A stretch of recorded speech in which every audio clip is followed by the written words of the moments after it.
Celui qui va parler aujourd'hui, c'est Bogdan Călinescu, mais en fait, je vais prendre la double casquette.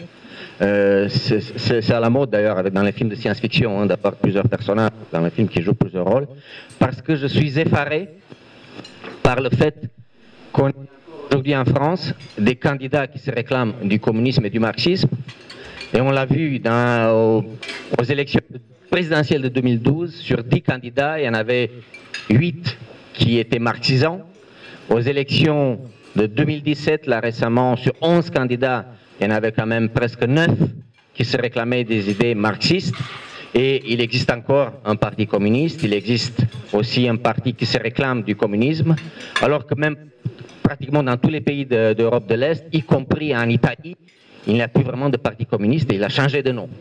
Donc il reste en France des gens qui ont la nostalgie du communisme, et des membres du parti socialiste qui ont la nostalgie du marxisme. C'est quand même extraordinaire vu ce qui s'est passé à l'est de l'Europe. Alors il existe aussi des pays communistes encore, comme la Corée du Nord, ou même Cuba et Venezuela aussi aujourd'hui, avec M. Chavez, qui force l'admiration de beaucoup de politiques français. Alors, Patrick m'a demandé de faire un témoignage. C'est très difficile de faire un témoignage en quelques minutes seulement de ce que j'ai vécu, parce que j'ai vécu donc dans la Roumanie communiste jusqu'à 89, jusqu'à la chute du communisme en Roumanie. Et donc j'avais 20 ans à l'époque, donc j'ai vécu la période la plus noire et la plus sombre du communisme en Roumanie. J'aimerais juste dire avant deux choses qu'il ne faut pas oublier. Le communisme n'est jamais arrivé au pouvoir dans les pays où il a été grâce à la démocratie. Il a toujours été instauré par la force, par l'intervention militaire étrangère, soviétique en l'occurrence, ou cubaine en Afrique ou autre, ou par un coup d'État. Ça a été le cas en Roumanie aussi en 1947.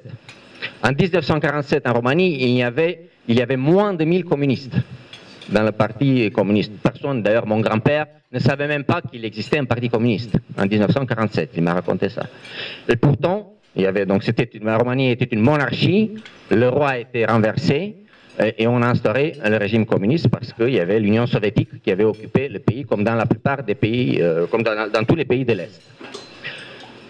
Ce communisme a été donc stalinien, très dur dans les années 50.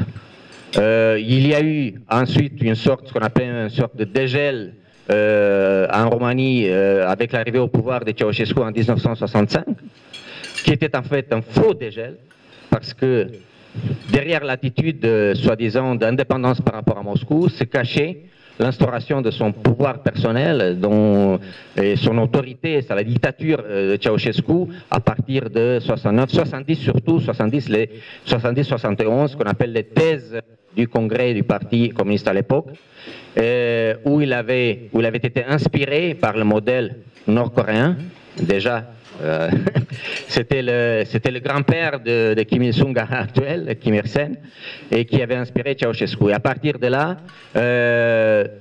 la dictature a été de plus en plus dure en Roumanie, et avec les pénuries et le reste que je vais essayer de vous raconter aujourd'hui.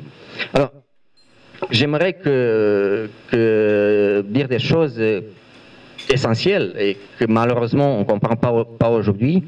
Et lorsque je vois et j'ai relu ce matin le programme politique de M. Mélenchon, et qui est devenu le seul adversaire politique de Macron, et omniprésent dans les médias, lui et ses sbires et son équipe, c'est effarant.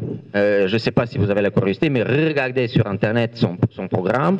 Ça ressemble au programme que j'ai connu du congrès du Parti communiste roumain, de la mainmise totale de l'État sur toute la sphère économique, sociétale de la France, nationalisation, interventionnisme à outrance, donc c'est quand même extrêmement grave et inquiétant. Ce qui se passe, il ne faut pas oublier qu'il a quand même eu un poids considérable aux élections, et comme je le disais hier soir, plus de 50% des jeunes ont voté pour un programme marxisant de M. Mélenchon ou de Mme Le Pen, qui aujourd'hui est en chute, mais M. Mélenchon commence à engranger de plus en plus de voix. Donc c'est très grave ce qui se passe aujourd'hui. Alors je reviens donc à ce qui s'est passé en Roumanie pendant ces années-là. C'était pour vous mettre en garde, effectivement, pour mettre en garde les Français qui votent pour Mélenchon, ce n'est pas le cas ici, heureusement, et pour dire qu'il faut vraiment se méfier de ces personnages terribles et ne pas vivre ce que nous avons vécu à l'Est. Alors, donc il y a eu cette mainmise dictatoriale de Ceausescu et le communisme qui a été partout pareil. Partout il y a eu des meurtres, partout il y a eu des crimes de masse, partout il y a eu de la pénurie, et ça continue aujourd'hui en Corée du Nord, Cuba. Partout il y a des dictateurs, et partout le communisme est tombé de manière violente. Il n'est pas tombé de manière démocratique. En Roumanie, rappelez-vous, en 1989, Ceausescu a été exécuté, on m'a posé la question tout à l'heure, en quelques jours, ce qui était tout à fait normal vu le contexte de l'époque. Alors, je suis un témoin privilégié parce que, bon, j'étais jeune, mais j'ai eu la chance d'être dans une famille francophile et aussi un père qui est toujours un intellectuel qui était à l'époque assez connu et aujourd'hui encore et qui s'était engagé contre le régime. Et il avait le courage comme il était professeur à l'université de littérature française, avoir des relations avec les lecteurs français à l'époque de l'université. Et je me permets de dire que c'était interdit d'avoir des relations avec les étrangers. Si vous veniez me voir en Roumanie à l'époque, il fallait que je fasse une déclaration à la sécurité. Si Patrick venait me visiter, je n'avais pas le droit de le recevoir. Il fallait le déclarer. Il fallait dire que j'avais rencontré Patrick de Cazeneuve et raconter ce qu'on a parlé. Surtout pas de dire qu'on a parlé de Bastia. Et donc il fallait faire une déclaration. Mon père avait le courage de recevoir le lecteur français et il a même fait partir des documents compromettants sur le régime par l'intermédiaire, par la valise diplomatique à l'époque. Et je raconte dans mon article du Figaro, probablement ça ce qui explique d'après le Figaro le succès de l'article, parce que je ne fais que critiquer M. Mélenchon dans ce Figaro. J'avais 13 ans à l'époque et la sécurité était venue chez nous à 6 h du matin faire une perquisition. Et mon père avait glissé dans mon cartable, avant de partir à l'école, des documents très graves, lettres de protestation, qui, s'ils étaient tombés dans les mains de la sécurité, ils auraient été arrêtés et enfermés. Et donc je les ai sortis de la maison. En faisant semblant de partir à l'école, je les ai amenés chez un ami qui les a brûlés tout de suite sur son balcon. Et ça, c'est un épisode que j'oublierai jamais. J'ai eu l'impression de participer tout bêtement en tant qu'enfant à la chute du régime qui s'est prolongée par la suite. C'était en 83, mais 6 ans après, le régime tombait. Et en aidant mon père de cette façon-là, c'était une façon de contribuer à l'écroulement de ce régime sinistre. Alors, quelques anecdotes, parce que Patrick m'a demandé de raconter un témoignage, quelques anecdotes à part celle-ci. Donc je vous disais que mon père avait le courage d'entretenir des relations amicales avec le lecteur français, et comme c'était la pénurie à l'époque, il n'y avait plus. Dans les années 80, il n'y avait plus rien. On faisait la queue. J'ai fait la queue tout à l'heure pour me servir et je me suis rappelé les queues que je faisais ou mes parents qui faisaient à l'époque. Sauf qu'à l'époque, il n'y avait peut-être rien au bout de la queue. Donc mes grands-parents ou ma mère ou mon père faisaient la queue, mais on ne savait pas ce qu'on vendait. Donc dès qu'ils voyaient une queue quelque part, un magasin soi-disant d'alimentation, ils s'asseyaient, mais on ne savait pas ce qu'on vendait. Donc peut-être quand ils arrivaient, des fois, ils revenaient la sacoche vide. Ou pour avoir du lait, parce qu'il n'y avait plus de lait les années, il laissait le sac, ma grand-mère, je me rappelle, elle descendait, laissait le sac en bas pendant la nuit pour garder la place dans la queue et puis elle retournait le matin à 6 h du matin quand le magasin ouvrait pour avoir 1 litre de lait. Alors, on avait aussi des vouchers à l'époque. C'était des tickets de rationnement. On avait droit à 1 kilo de viande par mois, 1 kilo de farine, 1 kilo de sucre. Donc il fallait survivre. Donc c'était une économie un peu de troc aussi, parce qu'on avait si on avait des amis à la campagne, on pouvait avoir un peu plus de viande ou de farine. Voilà, on faisait un peu on s'adapte, hein, l'être humain s'adapte. Donc c'est bien de critiquer le réchauffement climatique, mais on s'adapte plus facilement au réchauffement climatique au communisme à l'époque. Alors, donc ce lecteur français qui était effaré bien sûr parce qu'il était là, comme il y avait la pénurie, il nous a dit une fois, et ça non plus j'oublierai pas, écoutez, je m'habitue à toutes les pénuries de ce pays. Pourtant, il avait dans les pays de l'égalité, l'égalitarisme, il avait ses magasins, parce qu'à l'époque, il y avait des magasins pour les étrangers où moi, j'avais pas le droit d'y aller. Mais on était tous égaux, hein, mais certains plus égaux que d'autres, bien sûr.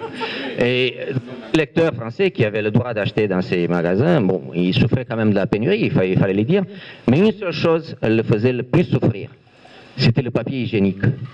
Il ne pouvait pas supporter le papier hygiénique à l'époque, quand on en trouvait, parce qu'on utilisait des journaux.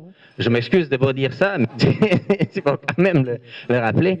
Les journaux, c'était dans la Pravda, mais les rares fois où on avait le papier hygiénique, alors je suis coupable parce que chez moi, j'ai un rouleau de papier hygiénique de l'époque du communisme et je voulais l'apporter ici pour vous le montrer.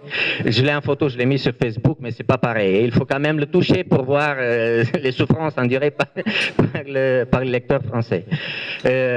Donc ça, c'est pour vous donner une idée de la pénurie à l'époque. Donc ce sont des choses qu'on a du mal à comprendre. Et d'ailleurs, la nouvelle génération en Roumanie, les nouveaux étudiants de mon père ne comprennent pas et ne se rendent pas compte du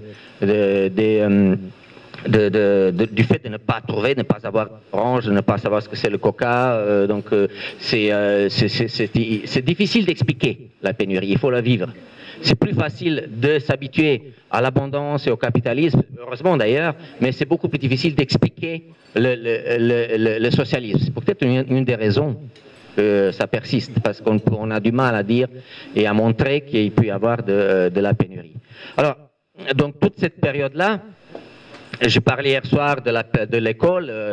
À l'école, à part le fait que les enseignants nous frappaient, mais on avait l'hiver, il n'y avait pas de chauffage, donc on avait des gants, on écrivait avec des gants. Il faisait très froid, il y avait de la neige, donc et on avait faim, on avait des horaires de 8h à 14h avec une petite pause. Je me rappelle, j'avais très faim et un enseignant m'avait dit, mais il ne faut pas travailler avec le ventre plein, il faut toujours avoir le ventre vide. J'oublierai jamais ce qu'il m'a dit. Donc c'était une période où on s'habituait d'une certaine façon à cette pénurie-là, et on la vivait quotidiennement en espérant qu'un jour ça va s'écrouler. Donc on a du mal à raconter tous ces manques, toutes ces pénuries, parce que ça allait des voitures jusqu'au cure-dents qu'on n'en trouvait plus. Alors, j'ai fait le service militaire sur la Roumanie communiste, mais j'ai connu aussi ce qu'on appelait à l'époque le travail patriotique, que M. Mélenchon veut réinstaurer aussi. Le travail patriotique, c'était quoi? C'était l'obligation pour les élèves d'aller travailler dans les champs. C'était le travail patriotique, mais en fait c'était le travail obligatoire. C'était le travail obligatoire d'aller dans les champs de patates ou de maïs et de récolter et s'habituer au travail, au vrai travail, comme on disait. J'ai fait ça au lycée, j'ai fait ça en première année d'université en Roumanie, et j'ai fait ça aussi au service durant mon service militaire, qui était obligatoire, de 9 mois. Donc, comme il y avait pénurie de balles, on nous envoyait dans les champs cueillir du maïs. Donc, toute cette période-là, il ne faut pas l'oublier. Et je vais m'arrêter là parce qu'il y a plein de choses à dire, peut-être échanger avec vous. Et j'aimerais dire que malheureusement, j'ai lu beaucoup d'intellectuels français qui ont soutenu ces régimes, pas seulement français.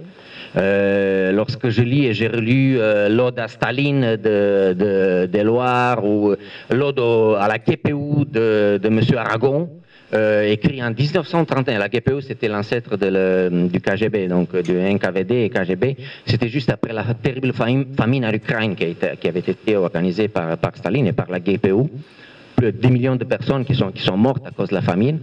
Et M. Aragon qui écrivait une ode à la GPU en demandant à ce qu'il y ait une GPU en France aussi. Donc c'était en 1931. Et puis par la suite, tous les intellectuels que j'ai rencontrés, comme M. Solers, qui avait été maoïste, donc il y a eu la période des maoïstes, des intellectuels maoïstes, des castristes, et M. Solers qui avait été maoïste, et je lui avais demandé, mais comment vous avez pu être maoïste? Maoïste, c'est quand même un nombre de morts le plus grand dictateur de l'histoire, si je peux dire ainsi, qui a fait le plus grand nombre de morts. Et il m'a répondu, mais c'était de la poésie. Donc c'était de la poésie de soutenir ce monstre de l'humanité qui a été Mao. Et Mao qui est toujours présent dans les manuels d'histoire. Hein. J'ai vu récemment des manuels d'histoire avec des pages tout à fait positives sur la période maoïste, la révolution culturelle en Chine.